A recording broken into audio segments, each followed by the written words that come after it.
Most traders think the trade that destroys them is the biggest loss they ever take. It isn't. The trade that destroys most traders is usually the one they take immediately after the loss. If we had to sum up one of the most painful truths in trading in a single sentence, it might be this: the worst loss is not the loss itself. The first loss does more than take money from your account.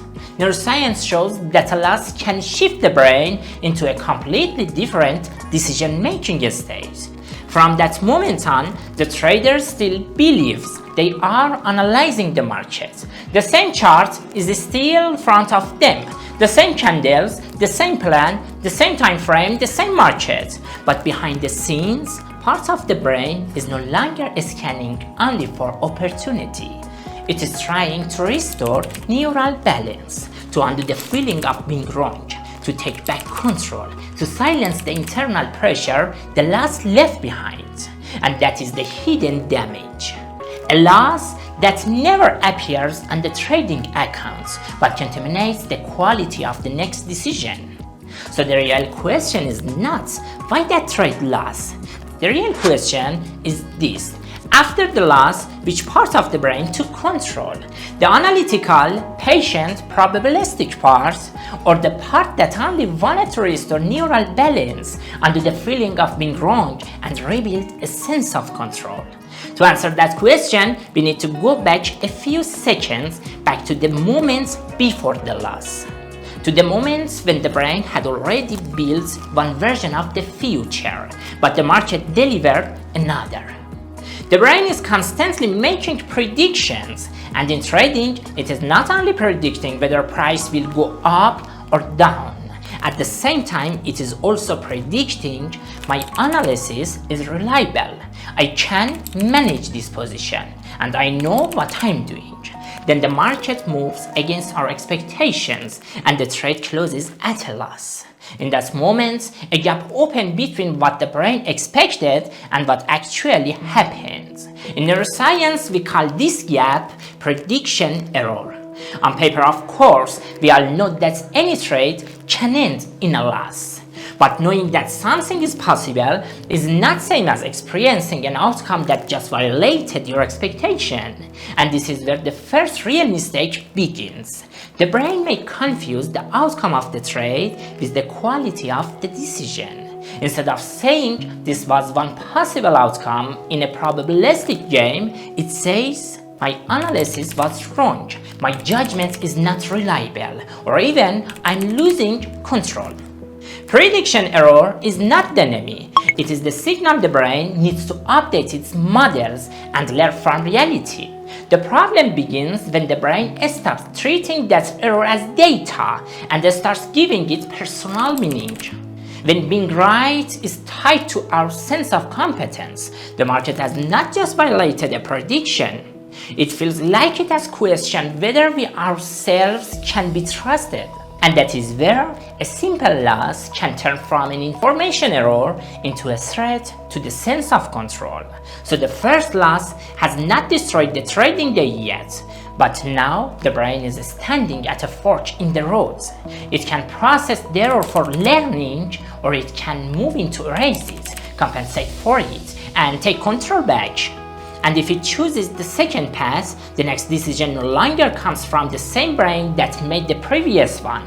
The state has changed. After that first mistake, the problem is not only that our analysis of the market changes. The deeper problem is that the brain doing the analysis is no longer in the same state.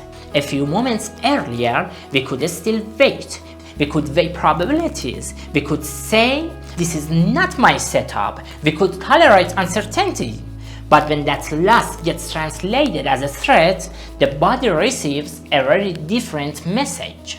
Something important is no longer under control. Activation rises, attention narrows, urgency increases, and uncertainty becomes harder to hold. The patient, analytical, probabilistic part of the brain does not disappear, but it is no longer fully in command. This is the state shift. A shift from a state where the brain can read the market through the trading plan to a state where it is mainly trying to resolve an internal tension as fast as possible. And this is where a major misunderstanding begins. The trader thinks they are still looking for the best decision. They think they have become faster, sharper, more ready, but very often something else is happening. In a threat state, the brain is not looking for the best decision, it is looking for the fastest reduction of tension.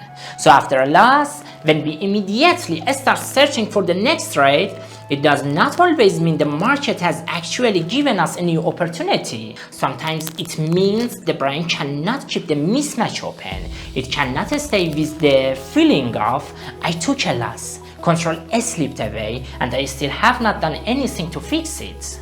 So the brain starts looking for closure, a way to close the open file. And one of the fastest ways to create that closure is another trade. This is where the next trade slowly changes its function. On the surface, we are still looking at the charts. We are still calling it a setup. We still think we are trading, but at the deeper level, the next trade may no longer be an expression of edge. It may become a tool for regulating internal pressure, to reduce the feeling of failure, to close uncertainty, to discharge tension, to feel once again that control has returned. This is what we can call a regulation trade, a trade that looks like plan execution on the outside, but secretly functions as nervous system regulation on the inside. On the surface, the trade opens on the chart, but in reality, it may have opened inside the nervous system. That is why after a loss, urgency does not always come from the market. Sometimes it comes from the body. Sometimes it comes from pressure. Sometimes it comes from the brain's inability to tolerate an open loop. In a regulated state, we can see the bigger picture, we can read context, we can wait for confirmation, and we can accept that we do not need to do anything. But in a threat state, attention narrows. The brain zooms in on the very thing it wants to escape, the loss, the recovery, the next entry, and the need to end this unfinished feeling.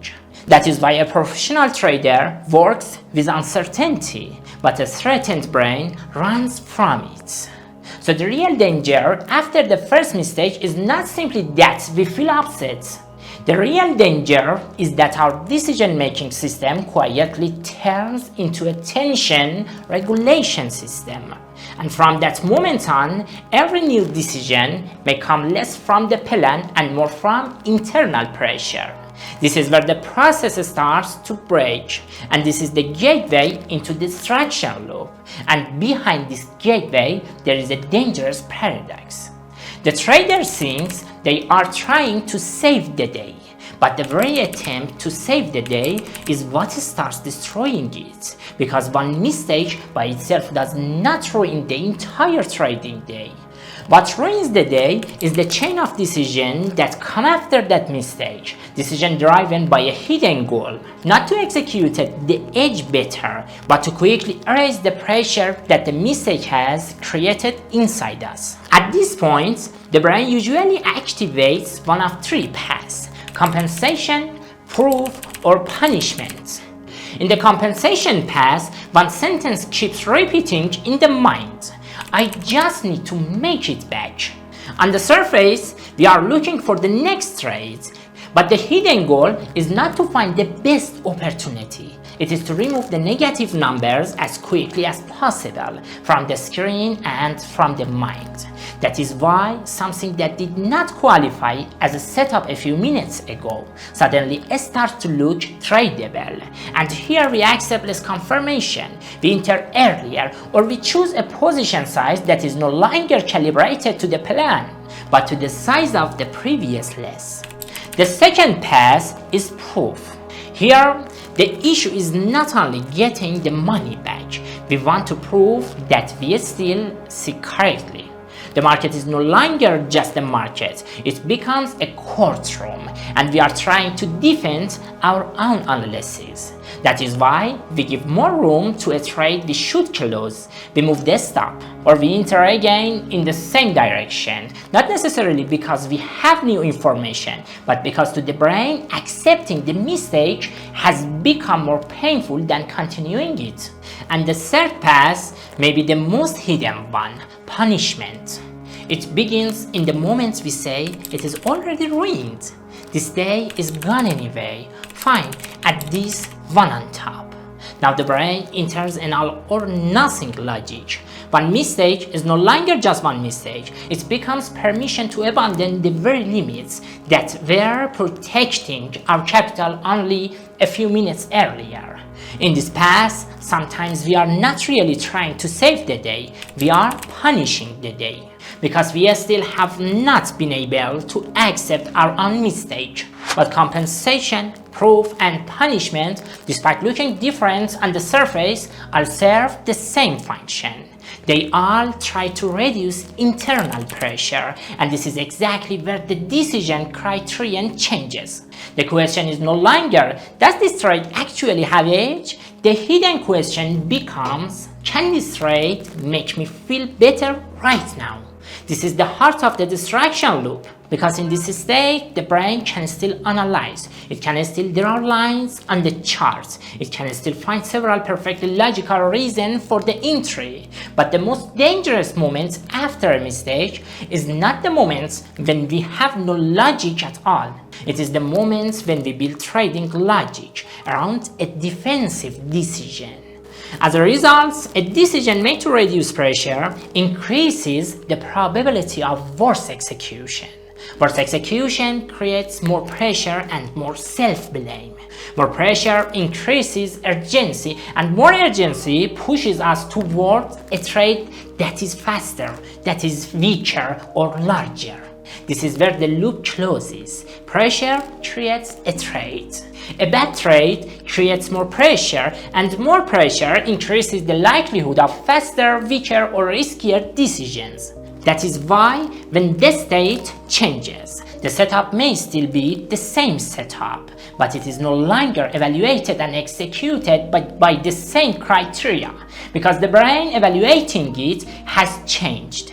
A setup may be valid on paper, but in compensation mode, that same setup can become an excuse to enter earlier, to size bigger, or to ignore an important filter. So a trading day does not collapse all at once, it collapses decision by decision. Every time we try to solve our internal pressure with a trade instead of responding to the market. And this is where the main question is no longer, how do I make the lost money back? The more professional question is, how do I interrupt this loop before the next trade? Because real edge is not the ability to never make a mistake. Real edge is the ability to recover the brain that will make the next decision before trying to recover the money. Here is the paradox. After a mistake, the harder we try to save the day, the more likely it becomes that the attempt itself destroys what is left of it. Because in that moment, that first thing that needs to come back is not the money, it is the brain that is about to make the next decision. Usually, after a loss or a mistake, we go straight back to the market. We check the chart again, we look for a new setup, we reanalyze the previous scenario, or we try to find the next opportunity as fast as possible. But if that mistake has pushes us into a threat state, more analysis does not necessarily lead to a better decision, because now the brain is not only reading the market, at the same time it is trying to reduce pressure, recover the loss, prove something, or escape the shame of being wrong. In this stage, we may genuinely see a setup on the chart, but the motivation to enter does not necessarily come from the setup. It may come from the brain's need for self-repair, meaning the next trade may appear to form on the charts, but the real engine behind it has started inside our nervous system. That is why the first task after a mistake is not to analyze the market again. The first task is to bring the decision-making system back into a state where it can evaluate the market again. This is not about saying think positive. It is not about suppressing your emotions, and it is not about pretending the loss did not matter, because the goal is not to eliminate emotion. The goal is to design a pause between emotion and execution. At SYNEX, we call this pause the SYNEX 3P reset, a 3-step protocol for bringing the brain back before going back to the market. Pause, parse, probe. The first P is pause. After a mistake, for at least 90 seconds, we do not make any new trading decision, no new entry, no increase in size, no reactive stop adjustment, no immediate trade in the opposite direction, and no fresh analysis built to justify a decision we already want to take. Just stop. These 90 seconds are not a magic number. The brain is not going to become perfectly calm and rational the moment the timer ends. The goal of the pause is simpler and more realistic. Do not let the next decision come from peak activation. During this window, the hands move away from the execution tools. The eyes leave the chart for a few moments, and the exhale becomes slightly longer than the inhale, not for some poetic sense of calm, but so the defensive reaction does not turn directly into a market order. Pause is not for deleting emotion, it is for preventing the immediate execution of it. The second P is parse. Now, we name our state in one clear sentence. Right now, I feel rushed. Right now, I want to make the last batch. Right now, I want to prove my first analysis was not wrong. Right now, I'm angry at myself and I want to save the day. Or maybe I am not looking for edge, I am looking for relief. Naming the state does not switch the emotion off, and it does not guarantee the intensity will disappear, but it can create a small distance between experiencing an urge and obeying that urge. Before naming it, we are not just rushing, we believe we must do something right now. But when we say, right now I feel urgency, urgency changes from a comment into data. And that small difference is critical for the next decision. What is not named often drives us. What is named can be examined. The third P is probe. Now, we ask only one question. Is the next trade coming from setup or from self-repair? Does this trade truly meet all of my predefined criteria, or is it supposed to make the money back, reduce the pressure, make the previous mistake feel irrelevant, or prove that I am still in control? If the trade is supposed to repair us psychologically, then it is no longer just a trade, it is self-repair dressed as analysis. And here, the rule has to be completely clear. If the answer is not clear, no trade. Not because the setup is definitely bad, but because in this moment, we cannot confidently tell whether the decision is coming from edge or from a third state. Time alone is not permission to return. The end of 90 seconds is not permission to return either. Return only happens when we can evaluate the setup with the same criteria we had before the mistake, without changing the rules, without increasing size, and without an urgent need to make anything back. If we cannot do that, the market is not closed. Our access to it is temporarily paused. And this is exactly where edge has to be redefined. Edge is not only knowing whether to enter, it is not only the setup, the entry point, or the risk to reward ratio. Edge also means knowing when our brain is no longer a reliable tool for executing that setup. A professional trader is not someone who makes the money back faster after every mistake. A professional trader is someone who does not allow one prediction error to become a state chief, does not allow that state chief to activate compensation, proof, and punishment, and does not allow one mistake to take the rest of the day with it. So the next time you make a mistake, do not make your first question, how do I get my money back? Ask this first. Has the brain that is about to make the next decision come back? Or is it still defending itself? Then run the SYNEX triple reset. Pause.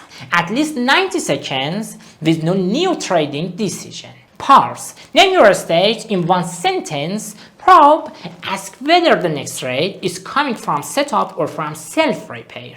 If the answer is not clear, no trade. Because after a mistake, the first goal is not to get the money back. The first goal is to get the brain back, and maybe the real age of a trader is not the trade they enter at the right time, but the trade they decide not to enter at the right time.